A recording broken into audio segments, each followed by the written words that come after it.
విమానంలో ఉండే black box నిజంగా నల్లగా ఉంటుందా? అసలు దానికి బ్లాక్ బాక్స్ అని పేరు ఎందుకు వచ్చింది? బ్లాక్ బాక్స్ అనేది విమానం వెనుక భాగంలో ఉంటుంది. వాస్తవానికి ఇది ఆరెంజ్ రంగులో ఉంటుంది. బ్లాక్ బాక్స్ ఈ పదం రెండో ప్రపంచ యుద్ధ సమయంలో పుట్టింది. బ్రిటిష్ యుద్ధ విమానాల్లో మొదటిగా వాడారు. ఈ బాక్స్ కు తుప్పు పట్టకుండా, ఎండకు ఇబ్బంది లేకుండా ఉండేందుకు నల్ల రంగు పూసేవారు. అప్పటి నుంచి దానికి బ్లాక్ బాక్స్ అని పేరు వచ్చింది. అయితే ఆరెంజ్ కలర్ అన్నారు కదా అనుకోవచ్చు, అది కూడా చూద్దాం. ఆరెంజ్ కలర్ బాక్స్ లోనే కీలకమైన ఆ బ్లాక్ బాక్స్ ఉంటుంది. అది సంగతి. ఇక ఎలాంటి వాతావరణంలో అయినా ఇబ్బంది లేకుండా, డ్యామేజ్ కాకుండా బ్లాక్ బాక్స్ డిజైన్ చేశారు.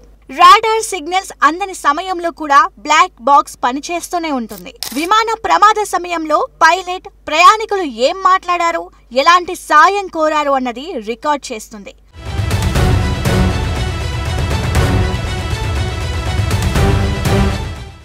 విమానం వెనుక భాగంలోనే బ్లాక్ బాక్స్ అమర్చడానికి కారణం ఒక్కటే, సేఫ్ ప్లేస్.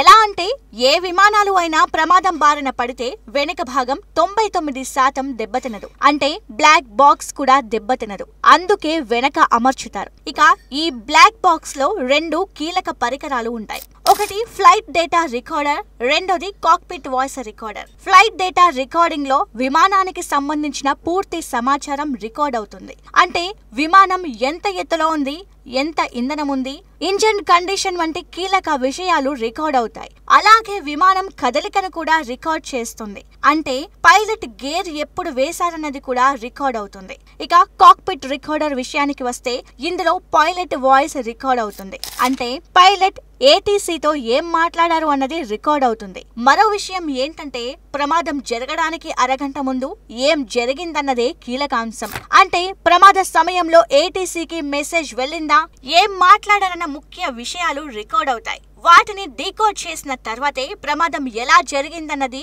క్లారిటీ వస్తుంది. ఇక బ్లాక్ బాక్స్ లో 13 గంటల డేటా రికార్డ్ చేసే సామర్థ్యం ఉంటుంది. అందుకే విమానంలో అది చాలా కీలకం. ఇక ఆస్ట్రేలియాకు చెందిన డేవిడ్ వారెన్ అనే ఏరోనాటికల్ శాస్త్రవేత్త 1954లో బ్లాక్ బాక్స్ ను కనిపెట్టారు. తన ఇంట్లో ఉన్న మ్యూజిక్ రికార్డర్ సాయంతో దీన్ని కనిపెట్టారు. ఇక బ్లాక్ బాక్స్ నాశనం చేయడం కుదిరే పనే కాదు. బద్దలు కొట్టాలని ప్రయత్నించినా, కాల్చాలని చూసినా అందులోని డేటా డిలీట్ కాదు.